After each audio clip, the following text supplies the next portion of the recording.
1 week முன்னாடி நான் என்ன சொல்லியிருப்பேன் அப்படின்னா, நம்ம சேனல்ல வந்து 1 மில்லியன் லைக்ஸ் வந்ததுக்கு அப்புறம் இதுல நான் இங்க இருந்து குதிக்கிறேன் அப்படின்னு சொல்லியிருந்தேன். ஸோ அந்த வீடியோல அந்த இடமே காமிச்சிருப்போம். ஸோ பார்த்தீங்க அப்படின்னா இப்போ 2 வீக்ஸ் கிட்ட ஆச்சு. இன்னும் 1 மில்லியன் லைக்ஸ் வந்து வரவே இல்லை. எனக்கு வந்து ரொம்ப கஷ்டமா இருக்கு.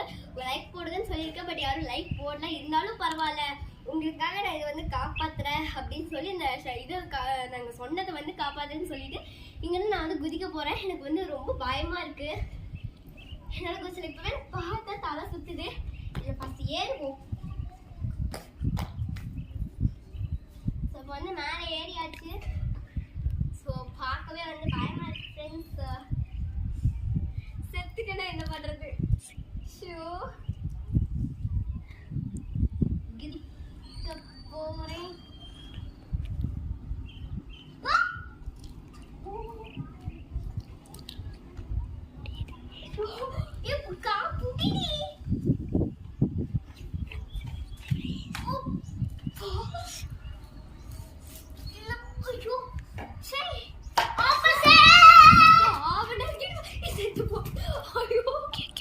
சத்தியமா பயமா இருந்துச்சு ஃப்ரெண்ட்ஸ். ஸோ இன்னும் வந்து எனக்கு கொஞ்ச நேரத்துல 1 மில்லியன் லைக்ஸ் வந்துச்சு அப்படின்னா நான் கண்டிப்பா வந்துட்டு உண்மை தொங்காம உண்மையில குதிச்சிட போறேன். ஸோ ப்ளீஸ் வாங்க இந்த இடத்த வந்து நீங்களே பாருங்க ஃப்ரெண்ட்ஸ். சாரி உங்களை ஏமாத்துறேன், மன்னிச்சிருங்க. இவ்வளவு தூரம் தான் நான் குதிச்சிக்கிறேன். எப்படி நல்லா இருந்துச்சா? கெஸ்டா இருந்துச்சு.